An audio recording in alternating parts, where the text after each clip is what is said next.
На этом большом экране изображена система электроснабжения Республики Абхазия. По ней специалисты определяют, насколько перегружены сети. Например, сейчас они перегружены на подстанциях Сухум-1, Сухум-2 в районе села Баслат и Епит. Возьмем подстанцию Баслат.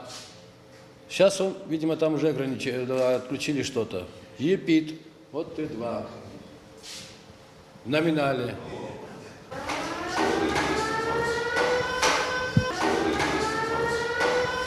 В диспетчерской Черноморэнерго тревожный сигнал. А это значит, что в каком-то из районов республики на подстанции или воздушной линии авария. Произошло отключение электричества. В последние дни эта сирена стала неотъемлемой частью жизни специалистов Черноморэнерго. Она практически не умолкает.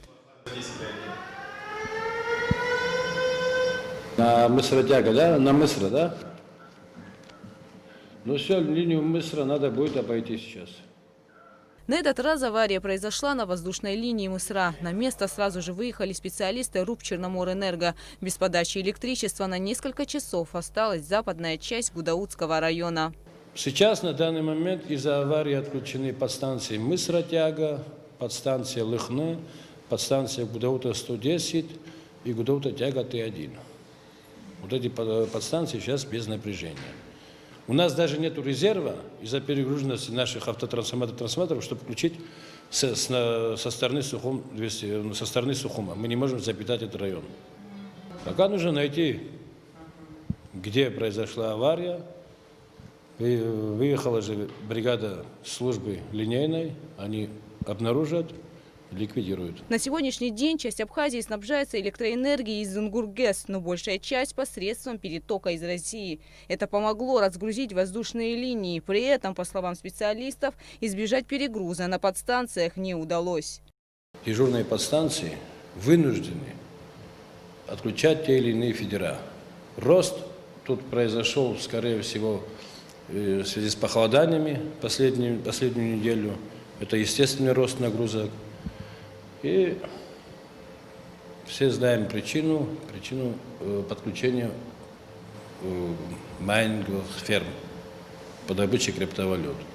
Но после того, как отключали, что эти работы проводились, это как-то не помогло хотя бы чуть-чуть? Помогло, конечно, но не на всех подстанциях. Некоторые подстанции, у нас однотрансформаторные подстанции особенно перегружаются. Отключение света на данном этапе – это вынужденная мера, и другого выхода нет, говорят энергетики. Иначе произойдут серьезные аварии, и без света можно остаться на длительный период. Если не проводить этих отключений, мы просто-напросто не выдержим. У нас подстанции трансформаторные мощности не хватает, и трансформаторы могут выйти из строя. Как я понимаю, у вас графика отключения нет? Графика нету. Это вынужденная мера. Дежурные подстанции вместе с начальником группы подстанции ведут переговоры с РЭСами и отключают те или иные отходящие фидера. Отключение света регулирует начальник группы подстанции вместе с районными электросетями. Диспетчер сообщает, что трансформатор перегружен, и после этого принимаются меры. А все из-за того, что количество потребляемой электроэнергии выросло в разы. Как говорят специалисты, такое количество электроэнергии Абхазия не потребляла никогда. Ситуация улучшится только когда все потребители ограничат свое потребление электроэнергии. Только в этом случае. Потому что такого роста в истории современной Абхазии не было.